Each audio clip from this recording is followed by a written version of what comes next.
خب اعوذ باللہ من الشیطان الرجیم بسم اللہ الرحمن الرحیم الحمد للہ رب العالمین وصلی اللہ علی محمد وآلہ الطاہرین اللہم صلی علی محمد وآلہ محمد وعجل فرجہ۔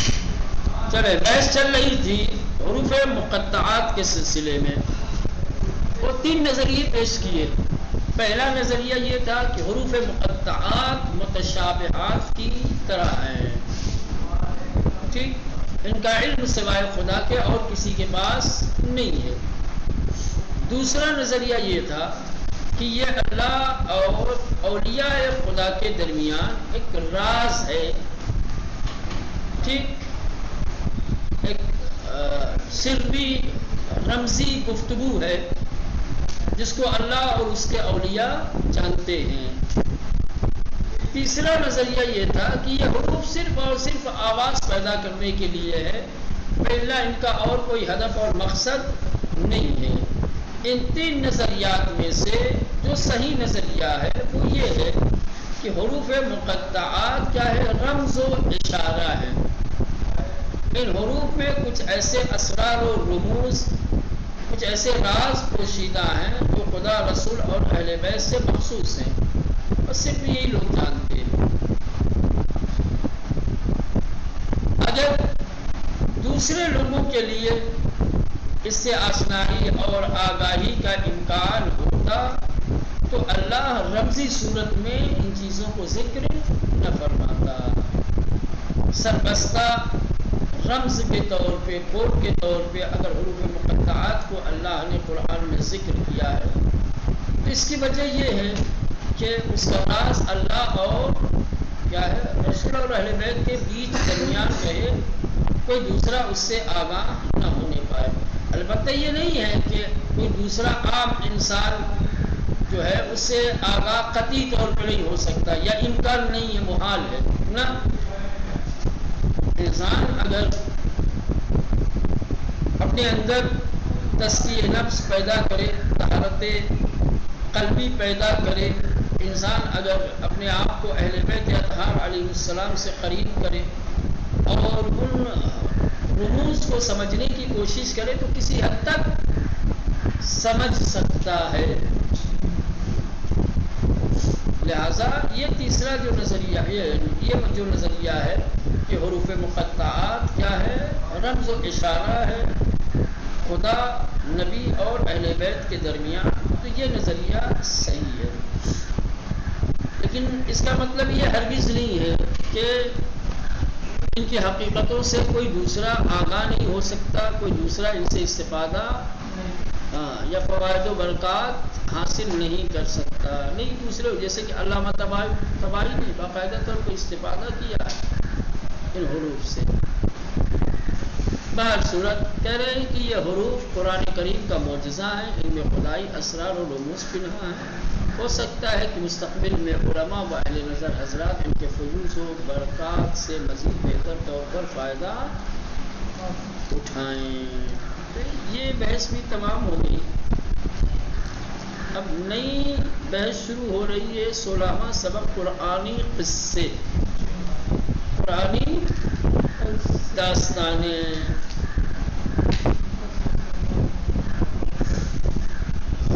کہہ رہے ہیں کہ بعض نصیحت کی بات چاہے کتنی ہی نئی ہو، انوکھی ہو، دلکش ہو، بالآخر اس میں کہنگی آ جاتی ہے، خشکی آ جاتی ہے، ٹھیک، اور انسان کے لیے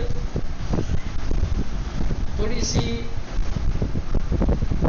پرانی لگنے لگتی ہے، ٹھیک ہے، اور مخاطب کو بور کرنے والی ہو جاتی ہے، مخاطب پھر اس سے تھوڑا سا افسردہ ہونے لگتا ہے۔ اس مشکل کو دور کرنے کے لیے قصہ اور کہانی کا سہارا لیا جا سکتا ہے، اسی لیے قرآن نے یہ روش اپنائی ہے، واعظ و نصیحت کے بیچ میں داستانیں رکھی ہیں۔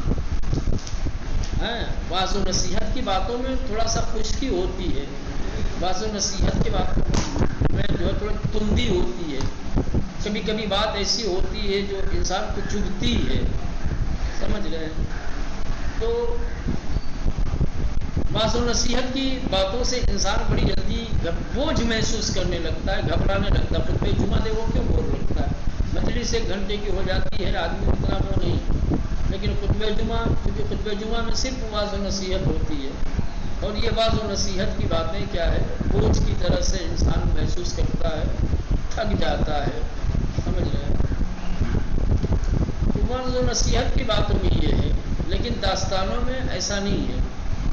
داستانیں اتفاق سے باز و نصیحت کے ذریعے سے انسان کے اندر جو بورنگ پیدا ہوتی ہے، انسان کے اوپر جو تھوڑا سا بوجھ محسوس ہوتا ہے، انسان کے اندر جو تھوڑی افسردگی پیدا ہوتی ہے، قصے کے ذریعے سے اس خشکی کو، اس بورنگ کو اور اس افسردگی کو دور کیا جا سکتا ہے.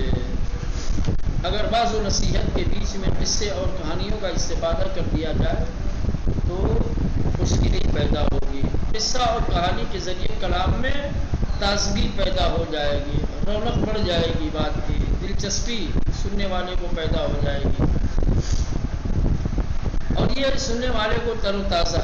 یہ تو ہم لوگ ہمیشہ دیکھتے ہیں، یہ تو تجربے کی بات ہے نا، مشاہدے کی بات ہے. ہم خود اپنی ذات کے متعلق اس طریقے کا احساس رکھتے ہیں، اور بارہا ہم نے اس چیز کا تجربہ بھی کیا ہے. باز و نصیحت سے جب گھبرانے لگتا ہے، بھائی بیچ میں کوئی چھوٹا سا واقعہ، کوئی قصہ کہانی بتا دیتا ہے تو کیا ہے، گھبراہٹ دور ہو جاتی ہے نا، تھکان دور ہو جاتی ہے، گفتگو کی جانب دلچسپی بڑھ جاتی ہے. اس کے علاوہ زندگی کے تلخ و شیرین تجربات کا بیان اور یاد دہانی انسانی زندگی کو مرحلے کمال تک پہنچانے کا موجب ہوتی ہے. یہ بھی ایک صحیح ہے.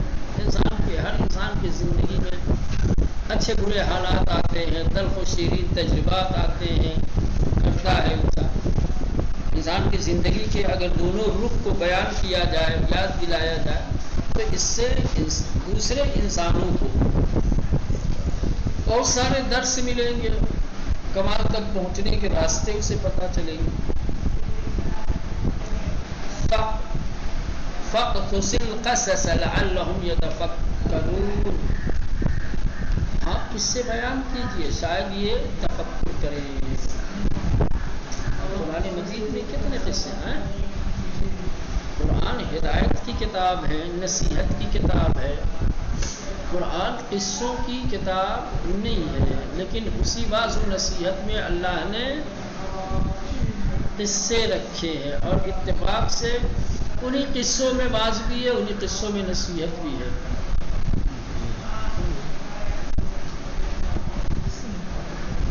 اچھا، دوسرے قصے، بہت سارے قصے ایسے ہوتے ہیں جن قصوں کی واقعیت نہیں ہوتی ہے، حقیقت نہیں ہوتی ہے، یا کچھ باتیں حقیقت پر مبنی ہوتی ہے، کچھ چیزیں اس میں جعل کر کے بعد میں اسے جوڑ دی جاتی ہیں، اس میں ملا دی جاتی ہیں. سمجھ رہے ہیں؟ تخیلات بہت ساری چیزوں میں ہوتے ہیں، لیکن قرآن کے جو جتنے بھی قصے ہیں وہ سارے قصے سچے واقعات بیان کرتے ہیں. گزشتہ دور میں، گزشتہ زمانے میں جو لوگ زندگی کے مختلف حالات، یعنی شیرینی اور تلخی کا جنہوں نے اپنی زندگی میں تجربہ کیا ہے، ٹھیک ہے، ان کو بیان کرتے ہیں. قرآن میں قصے بیان کیے جانے کی ایک وجہ یہ ہے کہ اچھائیوں اور برائیوں کی حقیقت کھل کر سامنے آ جائے. دیکھا جائے قصے میں، ہر قصے میں دو طرح کے رول ہوتے ہیں، دو طریقے کے نقش ہوتے ہیں. کچھ اچھے لوگ ہوتے ہیں، کچھ برے لوگ ہوتے ہیں. اچھے لوگوں کے تذکرے کے ساتھ ساتھ برے لوگوں کا بھی تذکرہ ہوتا ہے، تاکہ اچھے لوگوں کی صرف اچھائیاں نہیں، برے لوگوں کی برائیاں بھی سامنے آئے، تاکہ دونوں پہلو، دونوں رخ انسان کے لیے اجاگر ہو سکے. جہاں ایک اچھے انسان کی اچھائی سے آشنا ہو رہا ہے اور اس کے اندر اچھائیوں کا شوق پیدا ہو رہا ہے، وہیں برے لوگوں کی برائیوں کا بھی تذکرہ اور اس کی بھی ایک پہچان کرائی جاتی ہے، تاکہ انسان برے انسانوں کو اور ان کی برائیوں کو پہچان کر اپنے آپ کو اس سے دور رکھے، بچائے رکھے. اچھائیاں ہمیشہ کے لیے نمونے عمل بن جائیں اور برائیوں کی پھر کبھی تکرار نہ ہو. یہ اسی لیے اچھے نمونے اس لیے بیان کیے جاتے ہیں تاکہ انسان اس کو آئیڈیل مان لے اور اس پر عمل کر کے خود کو اچھا انسان بنائے، اچھائیوں کی طرف لے جائے. اور برائیاں اس لیے ذکر کی جاتی ہے تاکہ انسان اس پر بھی توجہ کرے، تکرار نہ ہونے پائے. قرآنی قصے جو عبرت و نصیحت کے لیے بیان کیے گئے فرضی اور ڈرامائی نہیں ہو سکتے، کیونکہ قصہ اسی وقت عبرتناک ہو سکتا ہے جب حقیقت کا ترجمان ہونا کہ خیال ہو اوہام کا. یہ قرآن کے قصوں کے سچے ہونے کی ایک عقلی دلیل یہ ہے کہ چونکہ قرآن بعض نصیحت کی کتاب ہے، ہدایت کی کتاب ہے، دوسرے لوگ اس سے استفادہ اسی وقت کر سکتے ہیں جب اس کتاب کی داستانیں حقائق پر مبنی ہوں، جو سچے واقعات ہوں. وإلا اگر تخیلات ہوں، اوہامی ہوں، خیالی داستانیں، تو انسان کب اس کی پیروی کرے گا، کب انسان کو اس سے نصیحت ملے گی؟ کیونکہ یہ خیالات نہ تو اچھائیوں اور برائیوں کی حقیقت پیش کر سکتے اور نہ ہی ان کے لیے پکا ثبوت ہو سکتے ہیں. اب یہاں سے قرآنی قصوں کے امتیازات، ایک فرق بیان کرنا چاہتے ہیں، قرآنی قصوں کے خصوصیات بیان کرنے چاہتے ہیں جو دنیا کے دوسری داستانوں اور دوسری قصوں کے اندر آپ کو نہیں ملیں گے. قرآن مجید کے جو قصے ہیں، جو داستانیں ہیں، اس کے اپنے خصوصیات ہیں، اس کی اپنی خوبیاں ہیں، اس کے اپنے امتیازات ہیں. وہ خوبیاں، وہ اچھائیاں، وہ خصوصیات آپ کو دوسری داستانوں میں، دوسرے قصوں میں نہیں ملیں گے. داستانیں تو بہت ہیں، قصے تو بہت ہیں، ہزار ہزار رات کے قصے موجود ہیں، 40 قصے موجود ہیں. قصوں کی تو پوری دنیا ہے نا. خصوصاً تو تخیلات کو داستانی صورت بنا کر کے پیش کیا جاتا ہے، جو ڈائجسٹ وغیرہ لکھی جاتی ہے یا جو رومانی کتابیں لکھی جاتی ہے، جو عشق و معاشقے کی باتیں داستانیں بنا کر کے جو لکھی جاتی ہیں. ناول جس کو کہتے ہیں، ناول کیا ہوتا ہے؟ قصہ ہوتا ہے، کہانی ہوتی ہے. لیکن ناولوں میں جو داستانیں لکھی جاتی ہیں، جو قصے لکھے جاتے ہیں، وہ داستانیں کیا ہوتی ہے؟ حقیقی نہیں ہوتی ہے، سارے افسانے ہیں. ایک انسان اپنے تخیلات کو داستان کی صورت میں پیش کرتا ہے. اس کے ذہن میں جو کچھ ہوتا ہے وہ اپنے ذہن کو داستانوں کی صورت میں خالی کر دیتا ہے، نقشہ بنا کے پیش کرتا ہے. کچھ کردار، کچھ کیریکٹر جو حقیقی نہیں ہوتے، اس کے خیال کے اپنے ذہن کے پیداوار ہوتے ہیں. پھر انہی شخصیات کو، انہی کیریکٹر کو الگ الگ رول دیتا ہے اور ان کے لیے الگ الگ چیزیں معین کرتا ہے، مشخص کرتا ہے، اور پھر سب کو ایک دنیا بنا کر کے پیش کرتا ہے. کبھی کبھی داستانیں اس کو کبھی کبھی وہاں جا کر کے ایسے ایسے موڑ پہ پہنچ جاتے ہیں کہ جہاں سے ان کو آگے کا کوئی راستہ ہی نہیں ملتا. چیپٹر وہیں کلوز کر کے دوسرا چیپٹر شروع ہو جاتا ہے نا. اس میں ہزاروں قسم کے تخیلات ہیں. تخیلات میں اتنی گنجائش ہے، جہاں جب چاہو جو کیریکٹر ڈال دو، جس کیریکٹر کو چاہو ختم کر دو، جس کیریکٹر کو جیسا لے جانا ہے، جیسا بنانا ہے نا. تو حقیقتوں میں دقت ہوتی ہے نا، حقیقتوں میں. برصورت قرآن کے جو قصے ہیں، قرآن کی جو داستانیں ہیں، اس کے اپنے امتیازات ہیں. پہلا، صرف کارآمد پہلوؤں کا انتخاب. آپ دیکھیں کہ قرآن مجید میں جتنی داستانیں، جتنے قصے بیان کیے گئے ہیں، اس میں بہت زیادہ تفصیل نہیں رکھی گئی ہے. داستانوں کو اختصار کے ساتھ بیان کیا گیا، اور ان داستانوں میں جو کارآمد پہلو ہیں، جو انسانوں کے کام آ سکتے ہیں، جس کو آئیڈیل بنا کر کے انسان اپنی زندگی کو بہتر بنا سکتا ہے، جو عبرت آموز ہے، جو نصیحت آموز ہے، صرف انہی پہلوؤں کو بیان کیا گیا ہے. سمجھ رہے ہیں؟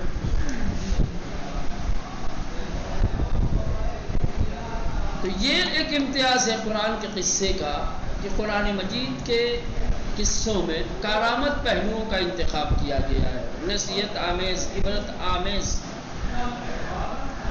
حصوں کو داستان میں جگہ ملی ہے۔ داستانوں کو تفصیل کے ساتھ تمام جزئیات کے ساتھ بیان نہیں کیا گیا۔ دیکھو جناب آدم علیہ السلام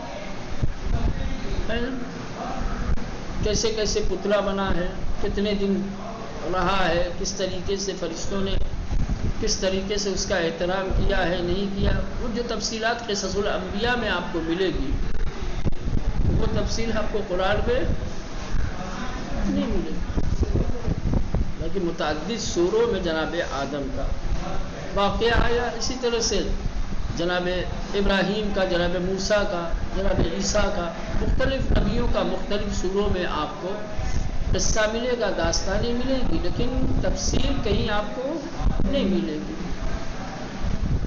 قصے کے وہ حصے ملیں گے جو کارآمد ہیں، سمجھ رہے ہیں؟ کیونکہ قرآن کا مقصد قصہ بیان کرنا نہیں ہے، قرآن کا مقصد کیا ہے؟ ہدایت دینا ہے، نفع پہنچانا ہے، آپ کو ضرر سے بچانا ہے۔ تو جو کارآمد پہلو ہے وہ پیش کر دیا، اس سے آپ لینا جو چاہیں گے لے سکتے ہیں۔ قرآن کوئی تاریخی اور قصہ کہانی کی کتاب نہیں ہے، صرف ہدایت کی کتاب ہے اور عبرت و نصیحت کے لیے انسانی تاریخ میں رونما ہونے والے اچھے اور برے واقعات کو بیان کر دیے ہیں۔ لہذا واقعات کے صرف انہی پہلوؤں کا تذکرہ کیا گیا ہے جن میں پیغام ہے، سبق ہے، نتیجہ ہے۔ کسی بھی واقعے کو تمام و کمال تفصیل کے ساتھ بیان نہیں کیا گیا ہے۔ ادبی کہانیوں کے برخلاف یہ سارے عناصر کو حذف کر کے صرف کارآمد اور مقصد سے ہم آہنگ کے حصوں سے استفادہ کیا گیا ہے۔ مثلا بہت سے قصوں میں نام بنام افراد اور شخصیات کے تذکرے سے گریز کیا گیا ہے۔ بعض داستانوں میں جو کیریکٹر ہے سب کا نام نہیں لیا گیا ہے، خالی کیریکٹر کو بیان کر دیا گیا ہے، سمجھ رہے ہیں؟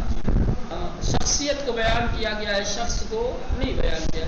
جیسے اصحاب کہف، صرف جو ہے کیریکٹر بیان کیا گیا ہے، نام بنا کون کون تھا، کس کا کیا نام تھا، کس کا کس قبیلے سے تعلق تھا، کس طریقے سے۔ زوجہ فرعون، مادر موسیٰ، ان کے نام قرآن مجید میں تذکرے موجود ہیں، قصے موجود ہیں، ان کے داستانیں موجود ہیں، لیکن ان کا نام سے کیا لینا دیا؟ نام صرف معلومات کے لیے ہے۔ پہلے نام سے آپ کیا استفادہ کر سکتے ہیں مولانا؟ نام سے آپ کو کیا حاصل ہونے والا ہے؟ ہم یہ کہتے ہیں نا کہ قرآن مجید میں بعض ابھی تازہ کچھ لوگ اس طریقے کا فتنہ کھڑا کرنا شروع کر دیا ہے کہ باقاعدہ طور پہ کہتے ہیں کہ اللہ نے قرآن مجید کے اندر اہل بیت اطہار علیہ السلام کا نام رکھا تھا، اس کو حذف کیا گیا ہے، ان آیتوں کو قرآن سے نکال دیا گیا ہے۔ یہ بہت بڑا فتنہ ہے۔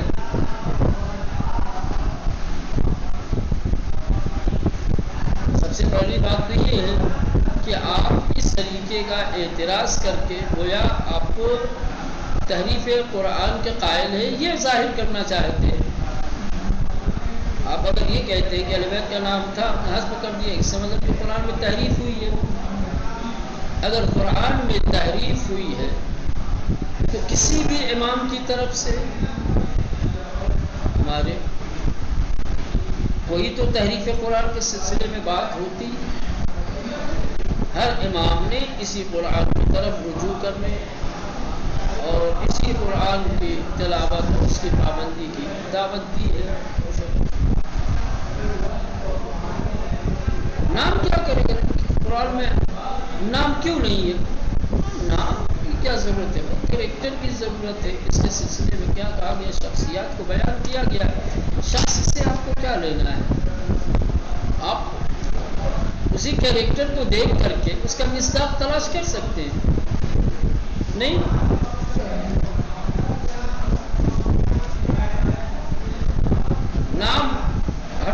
کہ ایک نام کی جگہ دوسرے کا نام رکھا جا سکتا ہے، کیریکٹر کو ہٹا کر کے دوسرے کا کیریکٹر نہیں رکھا جا سکتا ہے نا؟ علی کا نام ہٹا کر کے کسی اور کا نام رکھا جا سکتا ہے، جیسا کہ تفسیروں میں ہوا ہے ایسا. میں نے اسے پہلے کہا تھا کہ معاویہ نے کس طریقے سے تفسیروں کو تبدیل کروایا ہے کہ شب ہجرت کی آیت کو کیا ہے ابن ملجم کے بارے میں کہہ دیا، تو علی کا نام ہٹا کے ابن ملجم تو رکھا جا سکتا ہے، لیکن کیا ابن ملجم کو بستر پیغمبر پہ سلایا جا سکتا ہے؟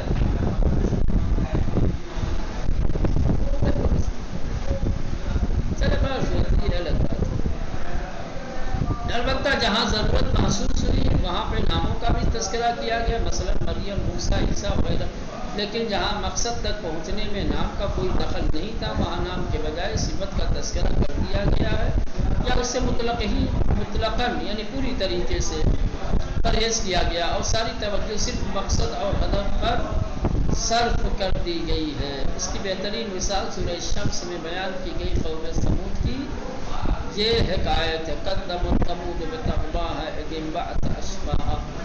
قوم ثمود نے اپنی سرکشی کی بنا پر رسول کی تکذیب کی. کس طریقے سے؟ اب یہ پوری تفصیل نہیں ہے، خالی کیریکٹر.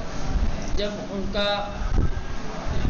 بدبخت اٹھ کھڑا ہوا تو خدا کے رسول نے کہا خدا کی اونٹنی اور اس کی سیرابی کا خیال رکھنا. تو ان لوگوں نے اس کی تکذیب کی اور اس کی پوچھیں کاٹ ڈالی، تو خدا نے ان کے گناہ کے سبب ان پر عذاب نازل کر دیا اور انہیں بالکل برباد کر دیا، اور اسے اس کے انجام کا کوئی خوف نہیں ہے.